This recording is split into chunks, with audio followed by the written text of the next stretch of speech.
Welcome to Grow Money Business, the podcast dedicated to helping business owners grow both their wealth and business on their own terms. Here's your host, Grant Bledsoe. Hello, everybody. Grant Bledsoe here. Welcome back to Grow Money Business. This week on the show, our guest is Alicia Cramer. Alicia is a small business mindset expert and licensed hypnotherapist, which sounds a little bit odd to have her on as a guest on the show, but I was actually very excited to chat with her for a couple of different reasons. As many of you know, your business owners out there listening to this, when you own a small business, you don't have a CEO or a boss or a board of directors with oversight and direct supervision into your performance. And it's easy to stray in one direction or the next with regard to your vision and execution of an annual or multi-year business plan. Alicia focuses on helping small business owners manage their own mindset and set themselves up for success. And so she came on the show today to talk about that, talk about some of the tools she uses, some of the psychology and physiology behind why this is so important, and share some great tactics that each and every one of you can use in your own lives to optimize your mindset and manage it for long-term success. I got a lot from this conversation, and I hope you do too. Hey everyone, I need to interject quickly to remind you all that nothing found in today's episode or any other episode of Grow Money Business should be considered financial, investing, legal, tax, fitness, or even relationship advice. It's content that you're free to use and to deploy on your own terms. And before taking any actions on content found on the show, please do consult with your tax professional, your attorney, or your financial planner. If you don't have a financial planner, head on over to threeoakswealth.com to learn more about what we do in terms of financial planning and investments and how we help clients on an ongoing basis. Okay, we're live with Alicia Cramer. Hello, Alicia. Hey, looking forward to having a talk about money. I am looking forward to that as well. And I'm really excited to interview you and talk with you for a number of different reasons. But why don't we start with a short introduction? Why don't you tell us a little bit about yourself and what you do every day in your work? Okay, well, I'm a business mindset coach, business mindset mentor, depending on who you ask. By trade, I'm a certified hypnotherapist. So I'm getting in people's heads, essentially. But not in like the scary way. It's actually a very empowering process where we are cleaning up people's fears, their doubts, their insecurities, like you and I talked about real briefly before we hit the record button.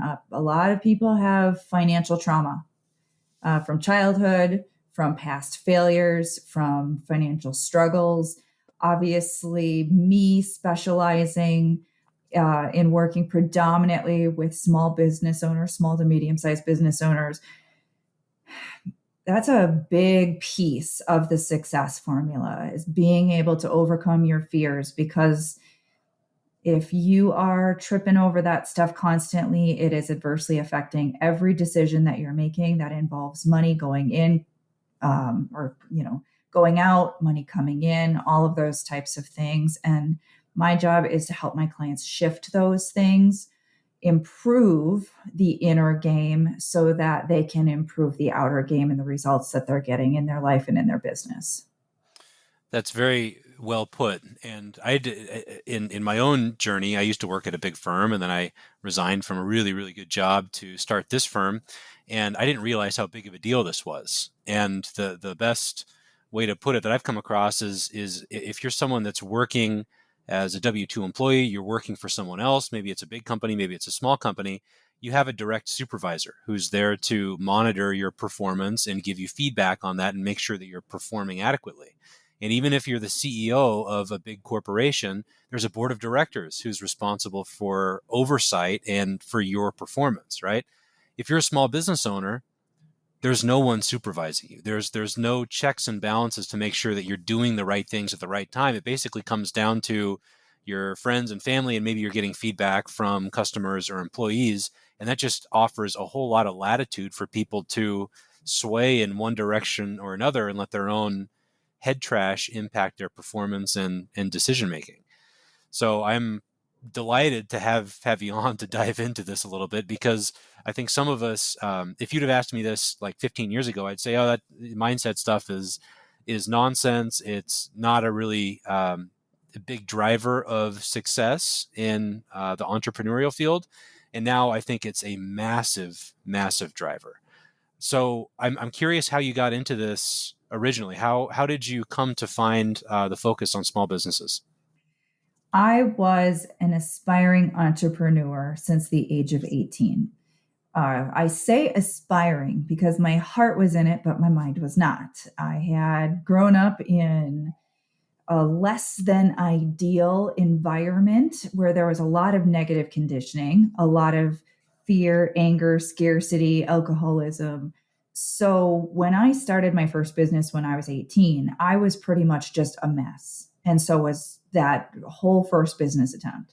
And I took another crack at it in my early 20s and ended up filing bankruptcy on that business. Talk about money trauma, right? Just getting started the right way.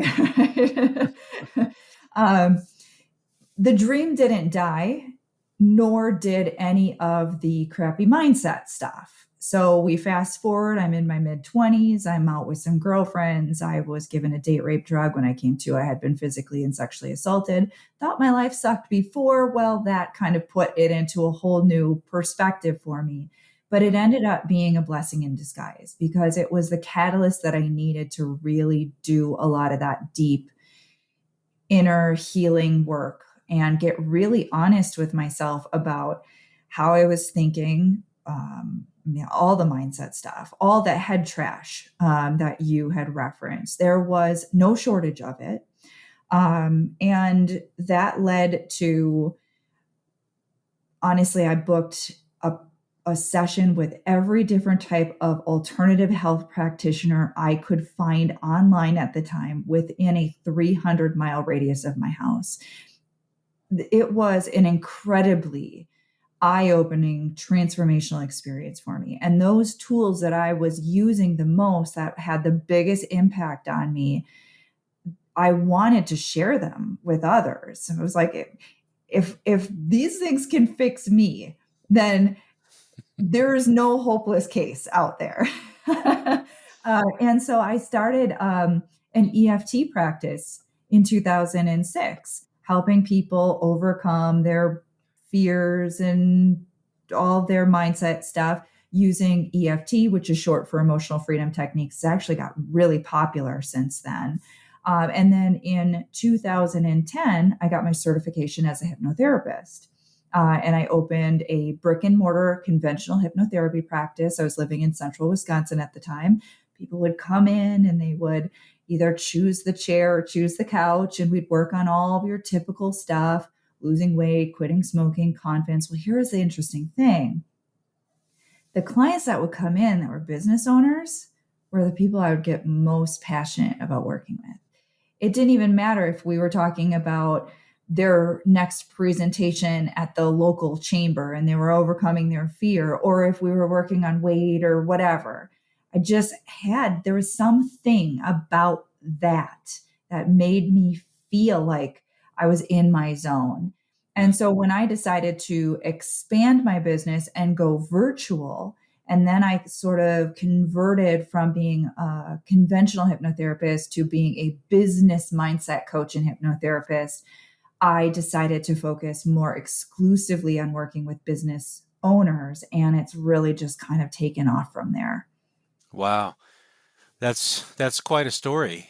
I'm curious to know what the methods are, what the stuff was that was helping you after this situation was a catalyst for going through some of that work. But before we go there, could you maybe explain the physiological side of this a little bit? You mentioned that you had a lot of negativity and a lot of hardships in your home life growing up, and that kind of manifested itself. And then you had this horrible situation in your mid-20s that was the catalyst for going down this road. Can you talk about the physiology of that and how it affected you? So if we're referring to the physical symptoms, if that's what you're asking, Yeah. I was told that the symptoms that I had after the assault was post-traumatic stress disorder. Now, for anyone who has gone through any type of stressful experience, we can experience trauma symptoms, even from things that are not as, acute as being raped, for instance. Or, some people have associations with post-traumatic stress disorder from being in war or something like that. But the reality is, we've all had some hard knocks, and even prolonged stress, like in the case of financial stress, or someone who has a really challenging relationship or had a very challenging childhood. That prolonged stress has a lot of those same physiological symptoms as an acute trauma, like being assaulted. And it will adversely affect our sleep, our thinking, our breathing. We're in a constant constricted state. We're in fight or flight constantly. That's not a healthy, productive state to live from. And that's not even getting into the metaphysical side of how it affects us. That's purely just you're constantly on high alert. I mean, after that incident had occurred, I didn't feel safe going out in public. I didn't feel safe at home. My phone would ring and I would jump. I would wake up in the middle of the night trembling like I was in some type of hypothermic shock. It was horrible. And a lot of people can relate to this on a smaller scale. So when you've gone through some type of really stressful experience, and now you're remembering that, for instance, or something happens and it triggers that same fear, like, oh man, that bad thing is going to happen again. We feel it. We actually just shut down, close down, go into that physiological state of fight or flight. And for a lot of people, it's not easy to come out of that. Because once we're triggered, we actually have to relearn how to release those stuck emotions that keep getting reactivated over and over and over and over again. Interesting. And so what were some of the therapeutic methods that helped you, that got you so interested in sharing this with the world? Well, I mentioned briefly a couple. One was EFT, short for emotional freedom techniques, also referred to as tapping, which I highly recommend because you can self-administer that particular technique, meaning you don't have to be reliant upon, do I have my session this week or not? Or I have to feel this stress up until my session with so-and-so. Something that once you learn it and you learn how to use it properly can be a really, really, really powerful tool for instantaneous release. Now, when I say instantaneous, of course, yeah, you've got to actually use the modality and it's not an instant fix. But I mean, compared to waiting, until you can get a session, it can be a very empowering resource. Hypnotherapy was another one. That one, something so powerful, not just for releasing old patterns, not just trauma patterns, but bad habits. You're a procrastinator, you've got a fear of public speaking, you name it, right? It's so powerful for programming the subconscious mind for success. What are your goals?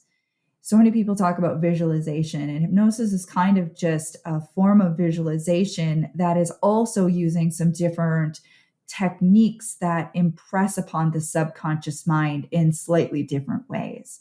So self-hypnosis is great. I teach that in 2 of my books, actually, because I think it's such an empowering technique. But heterohypnosis, which is when you're working with a professional, has some slightly different advantages, especially because you can be guided in areas where maybe you don't have a frame of reference. So a lot of clients have financial goals. Business owners, right? That's what we do. We have all sorts of goals, but a lot of them are financial. And what we're reaching for is oftentimes unknown to our mind, something we've never done before. Well, if you've never had $1 million year, that's an unknown to your subconscious mind. How do you get your mind to stop pushing against you when you're trying to achieve your goals? Well, you program that information in there. You create these new knowns in the subconscious before you actually ever experience it as a physical manifestation, so that you're less likely to self-sabotage. Your mind is thinking from that end instead of it always being out there as some, I hope someday in the future. You begin to embody it, and that affects the actions that you take. And then, of course, I am trained in a lot of other different modalities. NLP is one that a lot of people have heard of. Again, these are all just different ways that we're working at the mental, emotional, energetic level of the mind and body. Interesting. So my understanding of all this from a psychological perspective is our brains and our bodies are conditioned to find patterns and routines and then just repeat those over and over and over again, right? And so if our routine is to turn left 4 times and just make this lap around because that's what we experienced in our childhood and in our past, then it's going to take effort and work for us to turn right instead of left at any point.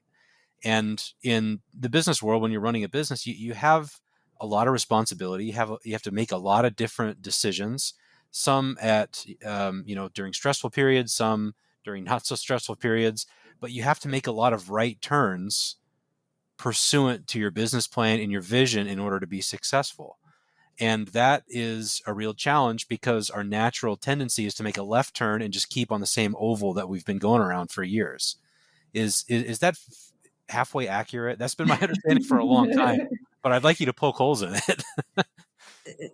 Most people can relate to what you're saying. Now, we have this idea that's a little bit contradictory. We have this idea that if I set a goal, I'm just going to move in the direction of that goal. It's kind of just the way that we're told that things are supposed to work. But that's not typically what happens. And I'm sure everyone listening can relate to this. Sometimes you even know what you're supposed to do and you find yourself not doing it. Sometimes you do what they say you're supposed to do, but you don't get the results that they say you're supposed to get. And there's all of this inner conflict.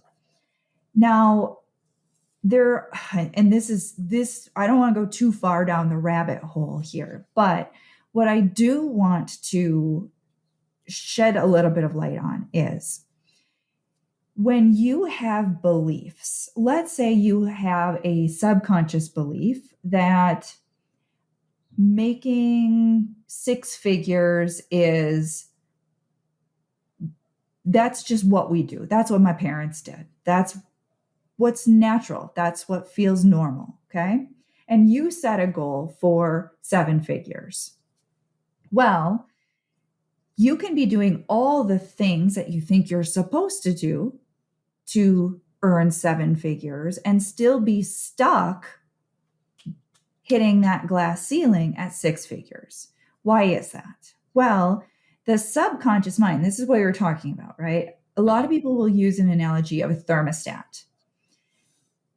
Our subconscious mind's job is to basically keep us alive. It keeps all of our bodily functions working optimally, keeps the blood pumping, and we're breathing oxygen. It's doing all this stuff.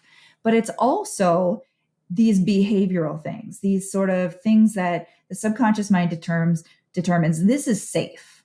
So I'm not going to rock the boat too much because my subconscious mind does not want to do anything that's going to start firing off warning bells that I'm in jeopardy of my safety, my well-being.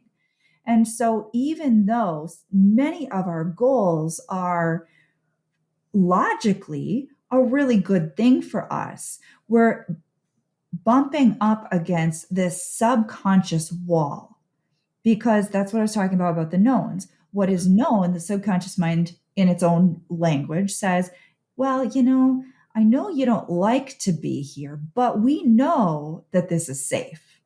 We're still alive, may not be comfortable, but you know what? At least we know it. Whereas this thing that you say you want over here, we don't know that. That might not be safe. Yeah. And so it's going to cause you to take those left turns as sort of a way to, just like your thermostat, right? It's doing its thing behind the scenes to keep it that set temperature. And so we have to sometimes look at not just the glaringly obvious obstacles on our path, like, oh, I remember that time that I stood up in front of the class and gave the talk and everybody laughed at me. Well, I never want to do that again. I'm not going to be out there speaking to grow my business because that's dangerous. That's a more obvious one. But a lot of people don't realize, well, your subconscious mind has some other stuff that it's pretty acclimated to. And sometimes that becomes those invisible glass ceilings that we keep bumping up against. And that's where things like hypnosis and stuff like that to start to create some new knowns in the subconscious mind.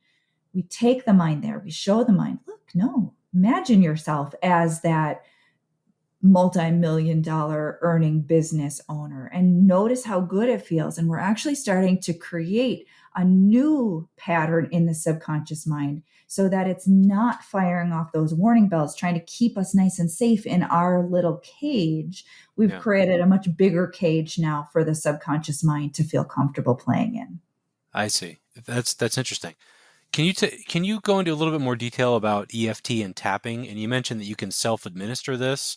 What is tapping? How can people self-administer if they're halfway interested? Yeah. So first of all, I'll say you go on YouTube and you type in tapping or EFT.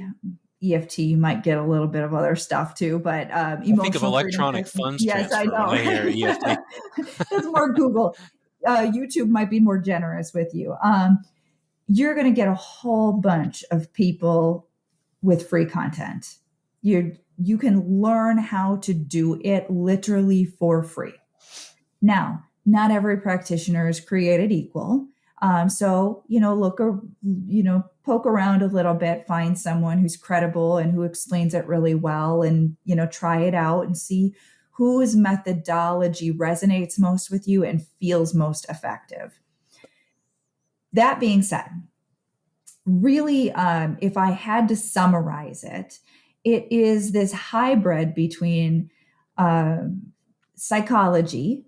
We're identifying our fear or our limiting belief, and we're sort of talking and emotionalizing through our particular challenge while we're tapping on a series of energy meridian points on the face, head, and upper body. And these energy meridian points go all the way back to ancient Chinese medicine, but they have been modernly validated by our Western medical scientists, if you want to call them that. So we know that the body is basically this electromagnetic machine. And we have all of these energy meridian lines running through our body. Well, there are specific points on the body that are sort of like the gateway, if you will, to these different energy meridian lines. What a lot of people don't realize is our thoughts are energy, our emotions are energy. And when something keeps getting triggered over and over and over again, a lot of people don't realize, well, where did that come from? Nobody even stops to think about it, right? Why do I feel this emotion that I felt when I was 5 years old? Well, it's stored in the subconscious and energy body. And so it becomes this little blockage in the energy meridian system. And when something fires off and it bumps into that blockage, we relive that emotion all over again. And it literally can be like a stuck loop that we get on. EFT is a super simple but highly effective process where we're able to sort of just get rid of that energy blockage. And then the energy starts flowing again. We're not getting triggered by that same thing over and over and over again. So a lot of the processes that I'm teaching my clients involve releasing that energy. Because once we get rid of the negative emotional charge that's got that old pattern hooked, or that old trauma that we just keep reliving, once that's gone, now you can remember that without any of that negative emotional charge. Interesting. That has to be where they got the Vulcan mind meld from on Star Trek, where Spock a will put his lot of a fingers on lot of stuff a lot of stuff that we see in movies and all over the place that they think is fantasy. It's somewhat rooted a little bit in some of these principles. They're Right. universal principles that, we as creative human beings love to put our own little, Superman cape on and, turn it into something, fantasy. Right, right. So then tell us a little bit more about hypnotherapy. And could you maybe articulate the difference between ordinary therapy and hypnotherapy, and why one versus the other? When would either apply? And Well, when there's are a they time and useful? a place for everything, and certain people resonate more with certain things than other things. Hypnosis is such a powerful technique because it's really just understanding the natural phenomenon of conditioning the subconscious mind and using that to our advantage, as opposed to how we're accidentally, haphazardly conditioning ourselves constantly. A lot of people don't realize that hypnosis is a natural state. Basically, we're just going into a slightly altered state of consciousness. It's a slower brain wave than our normal waking, thinking, logical, highly active brainwave state. And when we go into some of those slower brainwave states, we bypass the critical filter of the mind, which usually just filters stuff out. And now our subconscious mind is much more open and receptive to new information.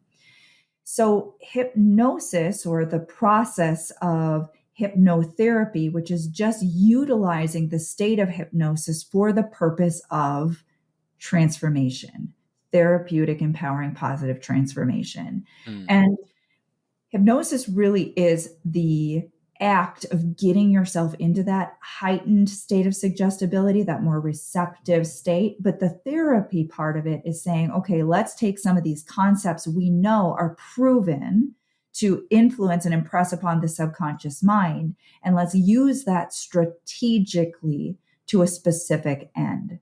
So rather than just going into a deep meditation, or as you're drifting off to sleep and you go into that theta brainwave state where you're actually highly suggestible. By the way, please do not watch the news when you're falling asleep.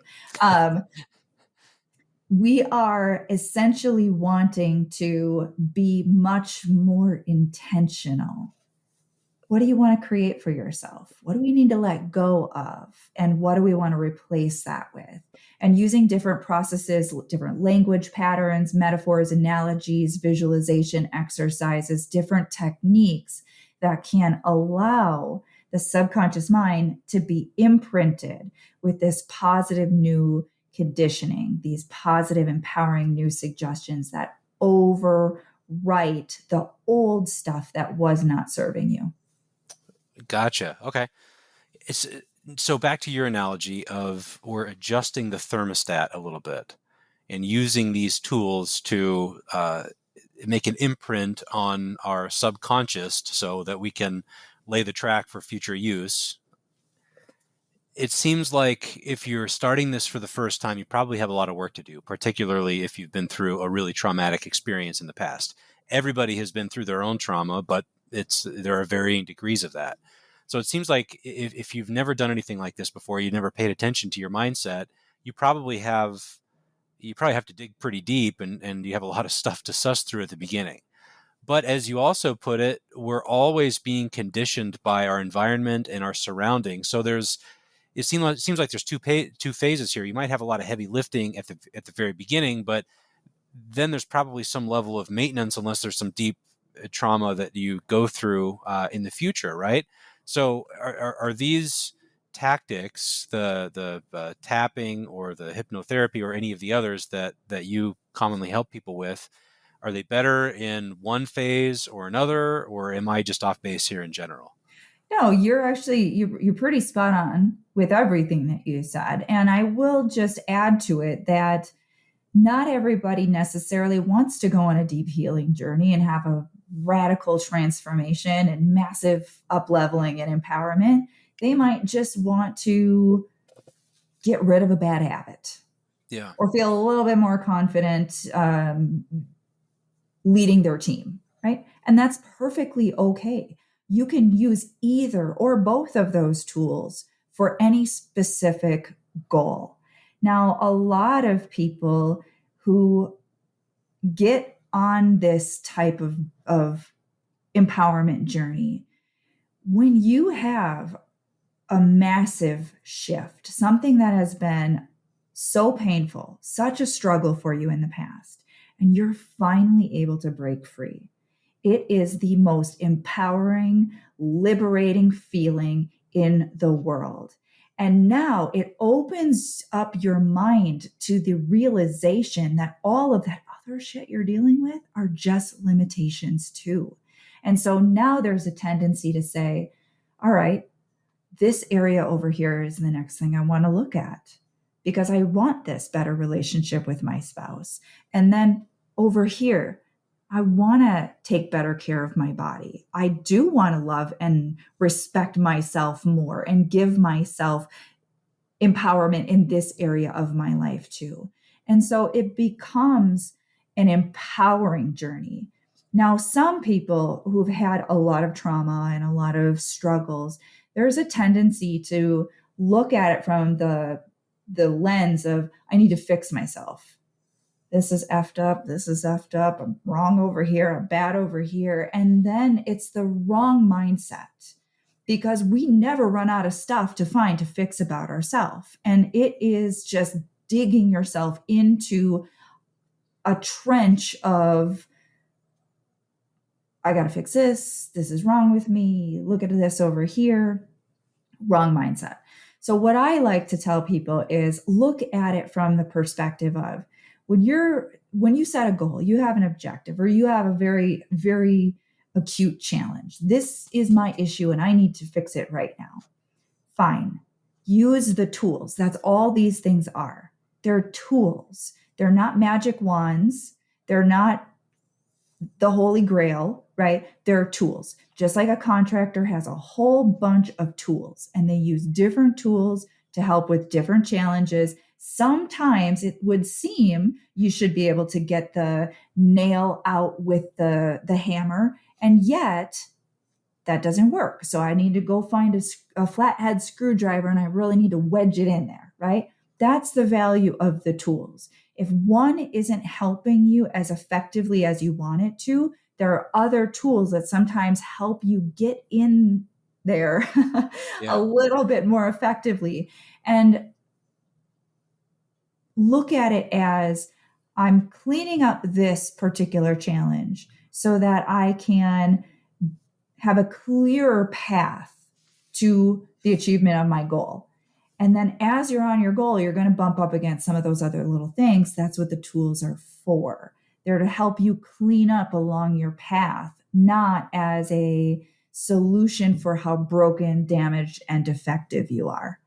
Right, right. I love how you put that because there's always this, especially with business owners that I know, there's always this element of constant improvement, and there's always stuff that you want to work on yourself. You always, everybody's trying to be the best version of themselves that they can be, and that road never really ends. There's always stuff that we want to change and improve on. I'm personally, I'm really fortunate to have a very good business coach that I've worked with over the last couple of years, and she's really well versed in a lot of these things. And a part of her, a pretty big part of her curriculum is mindset and learning and using the tools, some of the tools that are similar to what you described, but neither hypnotherapy or tapping in a way that works for you. And after experimenting with this a little bit, and I didn't have personally a huge amount of trauma to work through at the beginning. But my morning routine now is I get up in the morning. The first thing I do is I walk into the shower and turn it on as cold as it'll go for about 90 seconds. And it is really uncomfortable. But your dopamine is at a higher level for the rest of the day. And it's just a really beneficial thing long term. And then I meditate for about 15 minutes. And then I write in a journal for about 15 minutes. And then I go exercise and get off to work. And it seems like there's maybe a lot of steps there. And there are a few.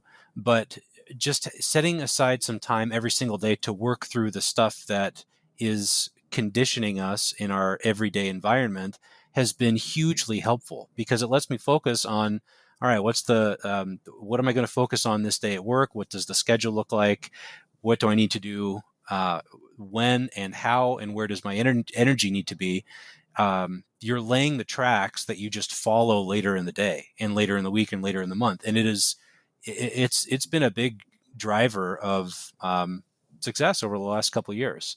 So I'm curious what your take is on this, and what are some of the other maybe less intensive tools. I think of hypnotherapy with a practitioner. I think he called it hetero hypnotherapy, where somebody else is administering it. That's maybe a little bit of a heavier tool in your toolbox. What are some others that are a little easier to implement? Everyone has their own unique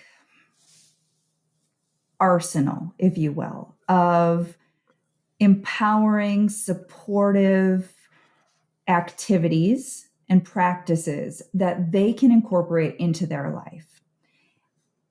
When I am working with a client and they say to me, I just, I don't know what it is, but I don't really like EFT that much. I say, that's fine. Don't use it. We've got releasing processes. We have other different little, tips that I can share with them to help them to release stuck emotions or to pivot their mindset. Find what works for you. You don't have to do something that feels awful to you. It's counterintuitive. It's counterproductive. It's like, hey, I want to live my best life. Let's see how miserable I can make myself in order to do that. So that is an open invitation for people to find their own way.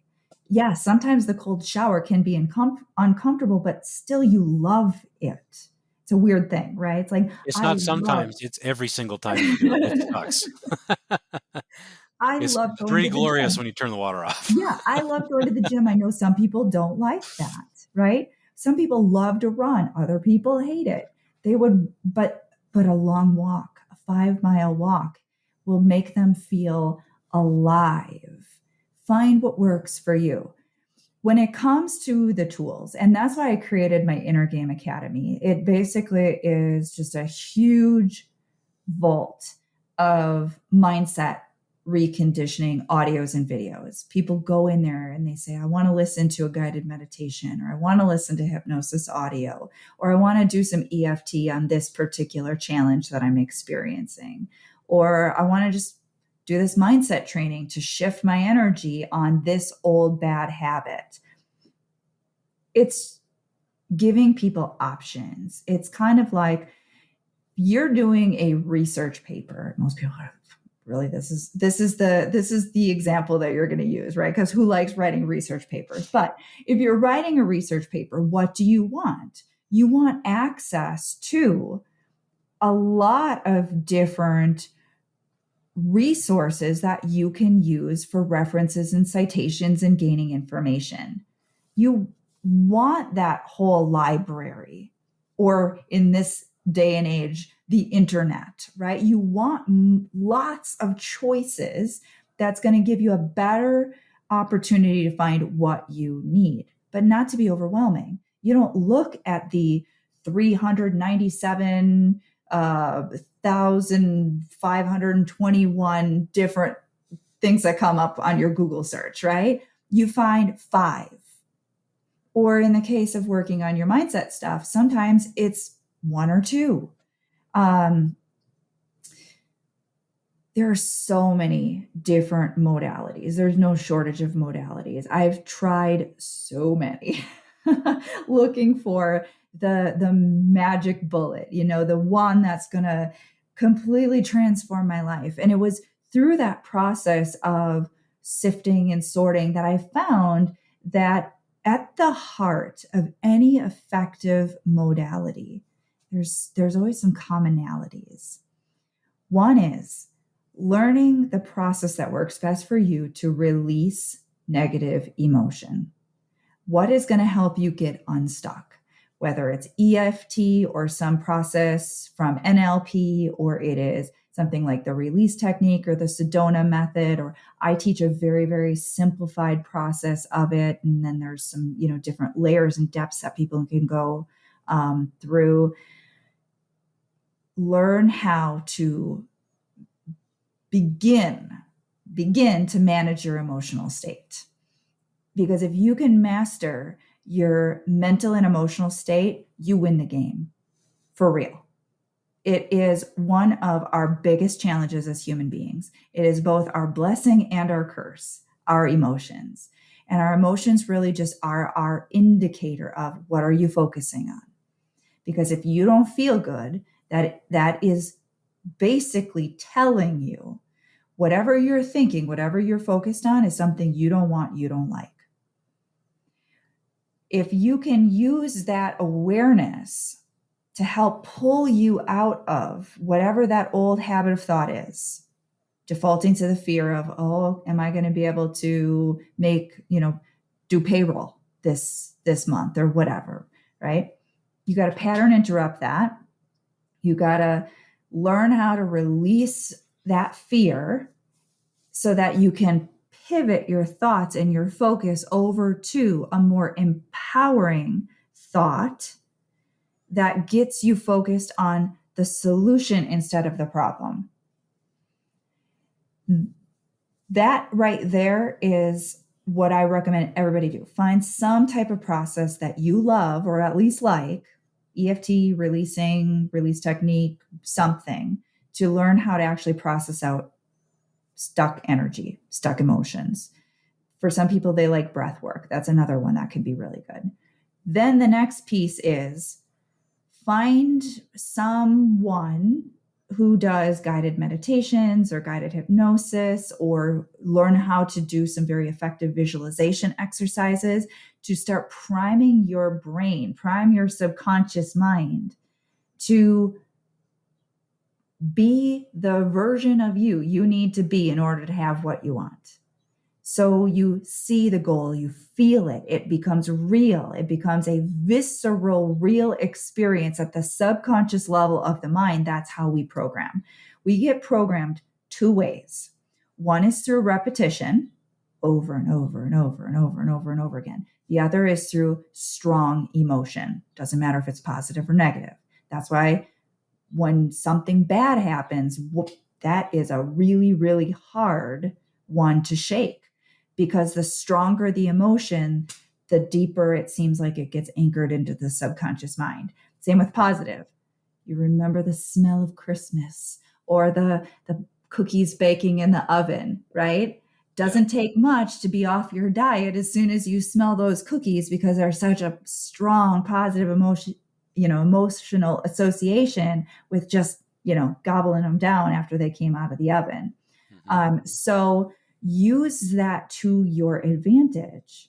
Get into that nice, relaxed state through hypnosis or meditation and visualize, imagine, and feel yourself as the success you want to be, having the money, having the next, level goal.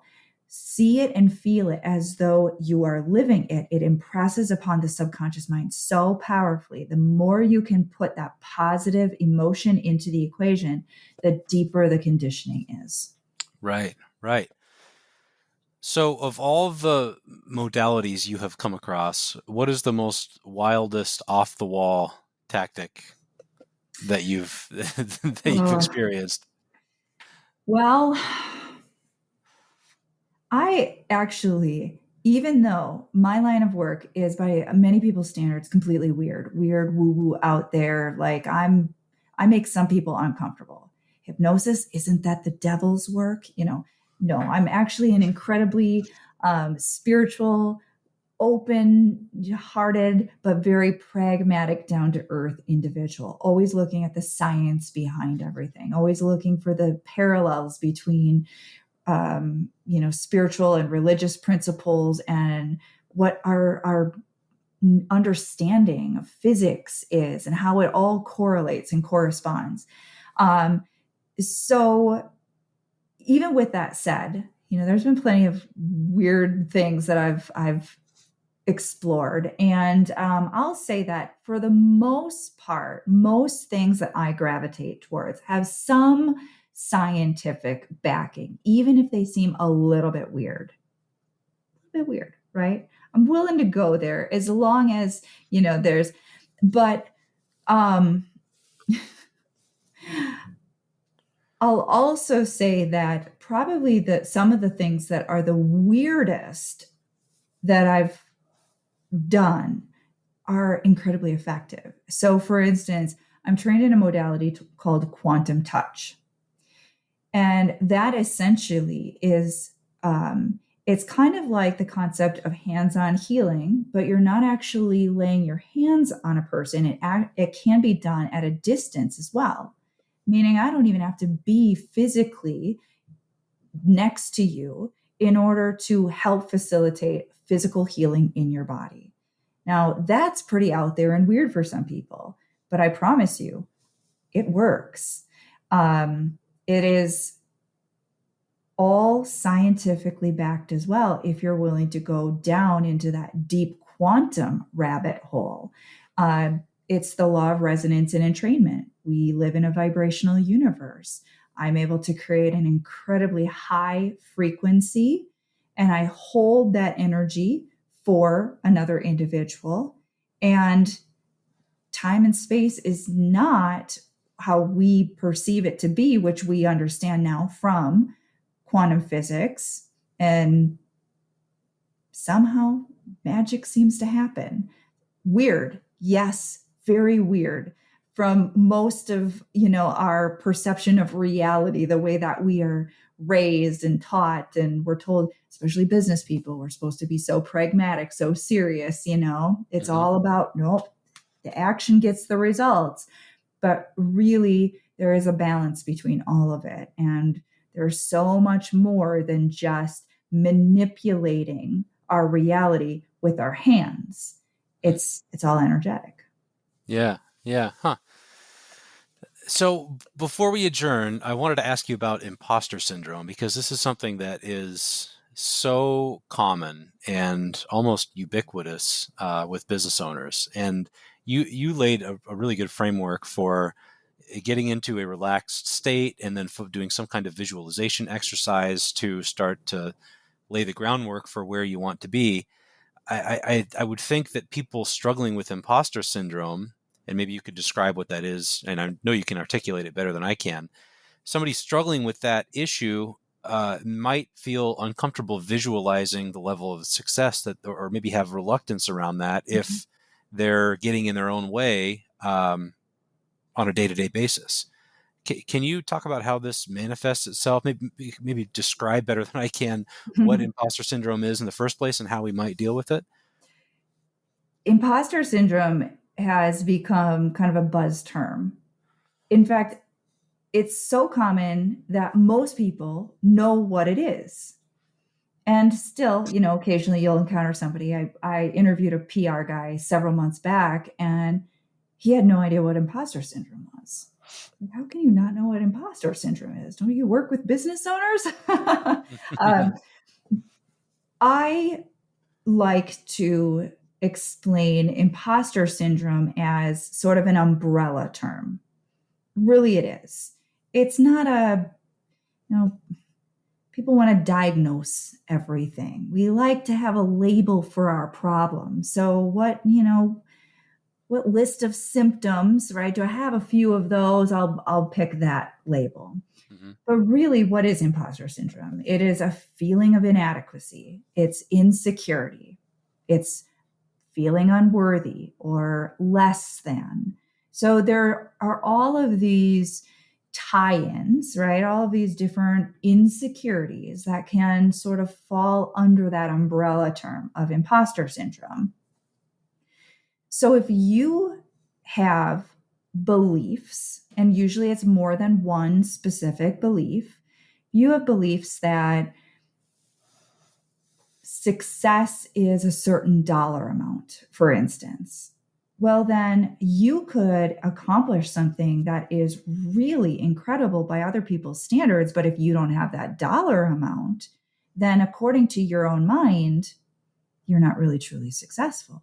And so if somebody's calling you successful, inside the warning bell is saying, whoa, we got a problem here. That's not me. Yeah. Look at me. Oh man, I'm a big fake, right? What if they find out that I don't have that amount of money? Well, then they're going to know I'm not really successful. If you grew up in an environment where maybe your siblings were always kind of poking fun at you, oh, you're the slow one. Right? Well, now you've got this belief that there's something wrong with you. Oh, I'm the slow one. I'm not very smart. Well, now if you've got a belief that success means that you're smart, now you're in conflict again. You see, so it can be any number of different ways that we keep tripping over our own beliefs and associations that have us feeling like we're unworthy, we're undeserving, we're not good enough. And if somebody finds out who we really are, well, now the whole, facade is gone. Yeah. And that is scary to the subconscious mind.